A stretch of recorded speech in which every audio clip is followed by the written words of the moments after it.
to shut up.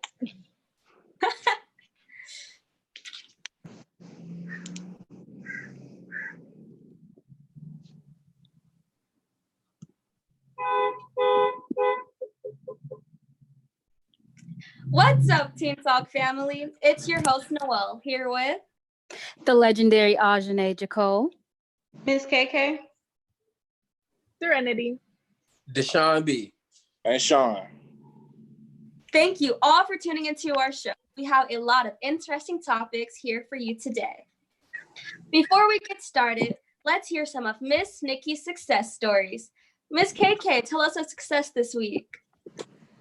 One success that I had this week is that I was recruited to be a co-facilitator for a 4-H class that's run through Adele Your Guide, this Adele Your Guide program. It's going to be about basically African American students. It's an older class, so it's going to be 17 to 22-year-olds, and I'm basically going to be one of the co-facilitators, so almost like a teacher during these Zoom sessions, and it's going to be real fun. I can't wait to get the information to share it with you all to participate.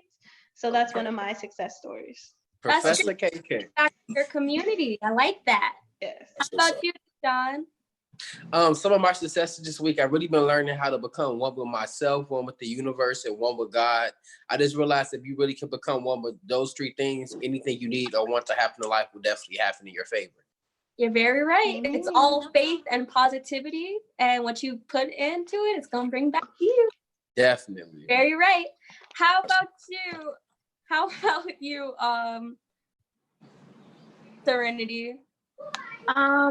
So I went to Barnes and Nobles and I picked up a poetry book. Well, it's a set, and it's by Ruby Kaur, and it's her really, really important book that everyone usually knows is Milk and Honey. And ever since I read that book, I just fell in love with her. So yeah, I picked that up, and now some more reading to do. Ooh, you might got a little secret talent with that poetry over there. I mean, we're not gonna say too much. We're not gonna say too much. I like it. How about you, Ajane? Well, I've been doing a lot more hair, and I finally mastered how to do 2-strand twists very, very neatly using rubber bands. So I'm proud of myself for that. Ooh, I might have to come there and get my hair did. Right. Yeah. So she gonna do our hair. For real. Congratulations on all your successes. Remember to celebrate even your small successes every day and throughout the week. All right, it's time to get the teens talking. At any time during our show, if you have a question or comment, feel free to DM us at Teen Talk Vegas 881. Now let's get started. We can twist it, braid it, throw it out. Black hairstyles have been a part of Black culture since the beginning of time. Today, us teen talkers will be discussing the essence of our hair. Miss KK, what's your favorite part about your hair? There's a lot of favorite parts, to be honest, but I think the one that mostly everyone says, and I can agree with, is the diversity of my hair. I can do a lot of things to it, and it bounces back pretty well. Okay. I can look different every single week, and I don't even have to pay for that, so it's pretty fun. I agree. I love the culture that my hair has in it. Like, it tells a story about my mom, my dad, my ancestors. I love being able to twist it and braid it and all sorts of things. Deshaun, how about you? The favorite thing about my hair, honestly, is just what happens when it get wet. It just be out sick. Look, it be sick, just be silky and smooth. I'd be like, ooh. So yeah, I love the way my hair look. We just be brushing it fresh out the shower. I feel like that's the best feeling. I like that. How about you, Ajane, since you do hair over there? For me, hair is so personal. My favorite thing about hair is when it grows, because it makes me think about this person named Samson in the Bible, because every time his hair grew, he got more strength. And that's my favorite thing. Do you think curl textures matter? I think they definitely do matter because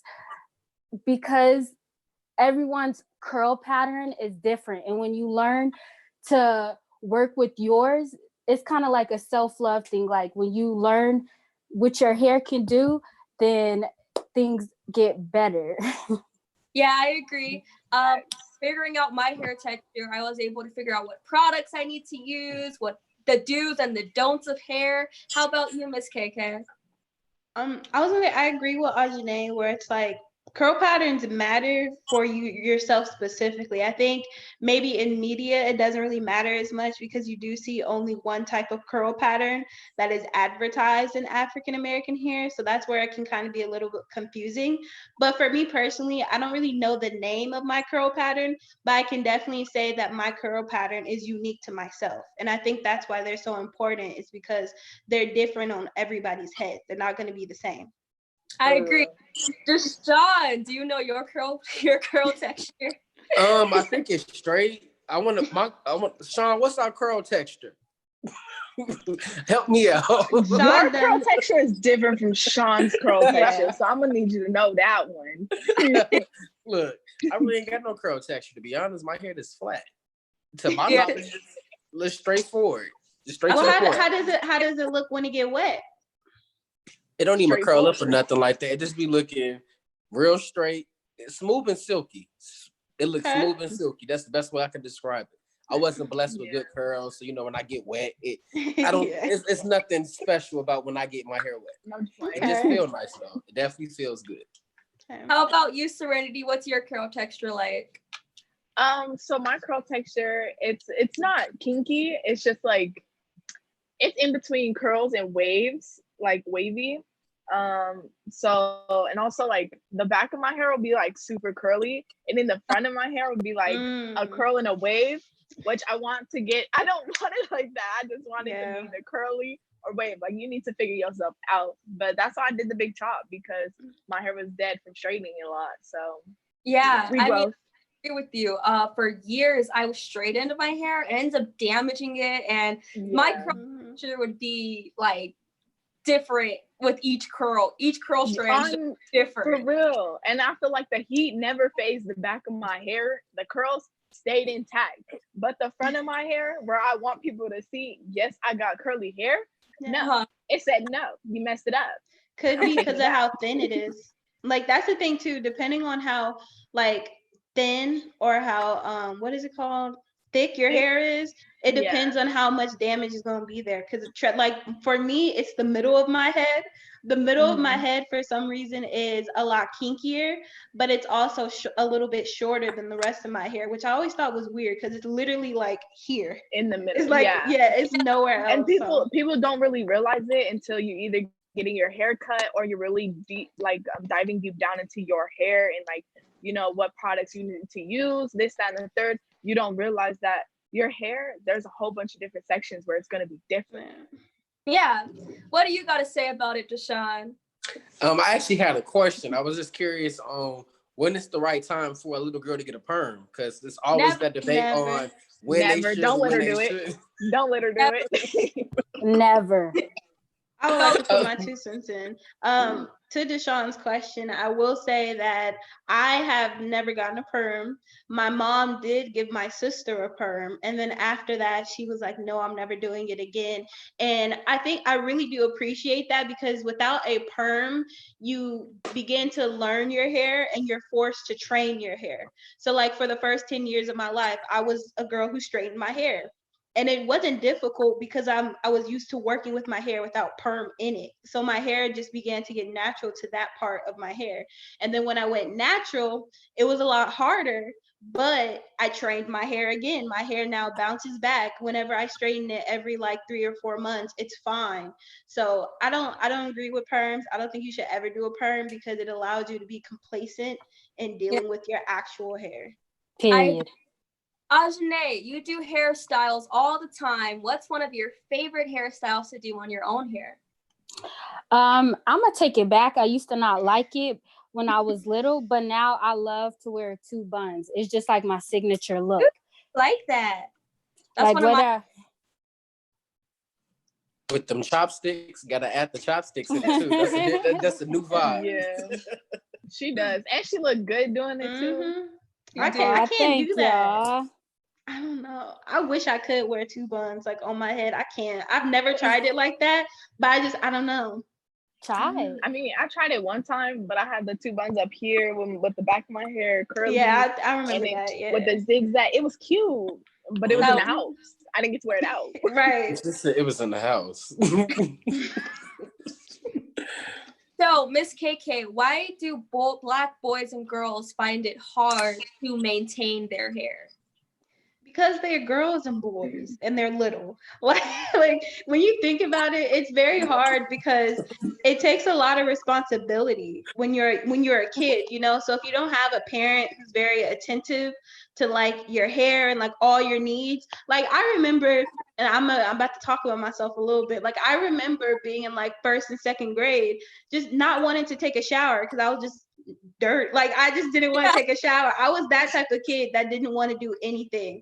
So my mom, she would just keep putting protective hairstyles in my head. Like I remember falling asleep on her legs, like just getting my hair done.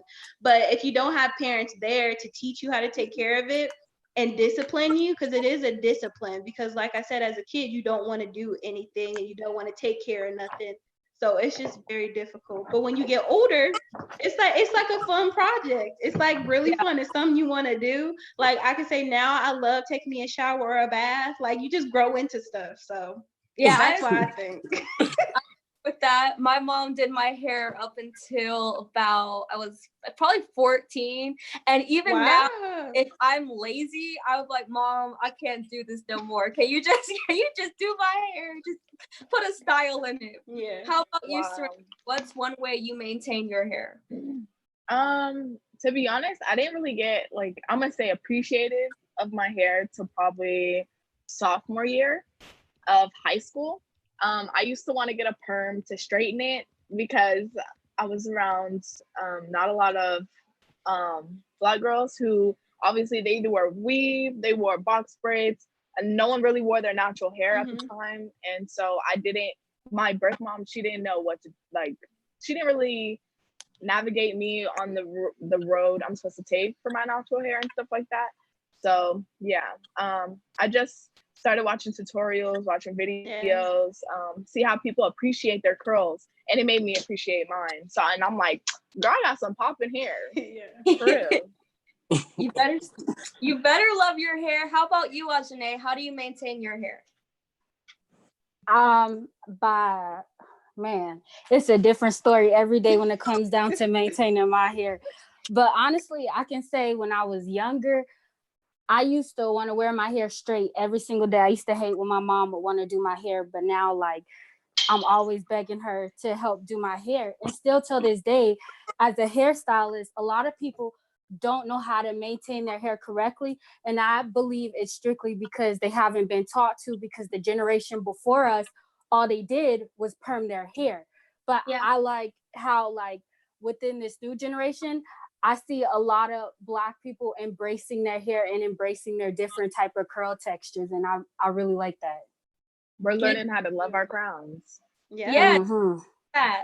So is it just me, ladies? I don't know if Deshaun can relate to this, but did your mom ever straighten your hair and put a bump at the end?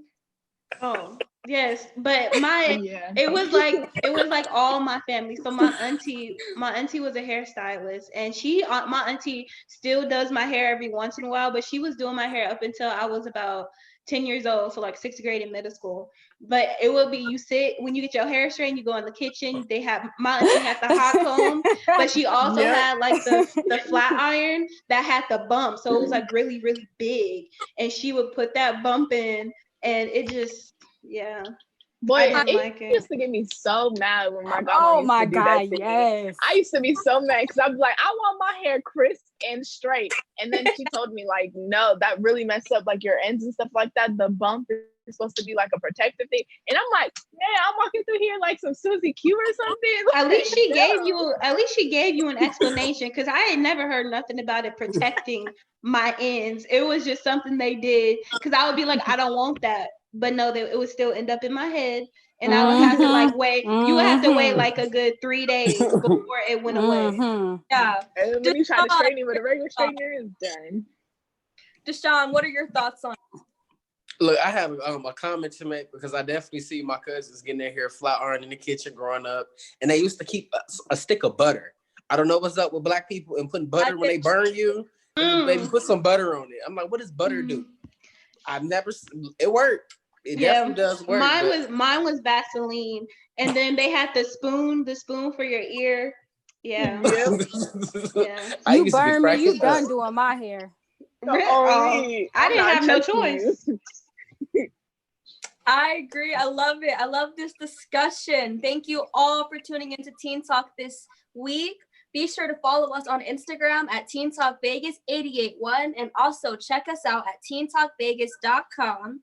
If you enjoyed this discussion, continue listening for more interesting topics next.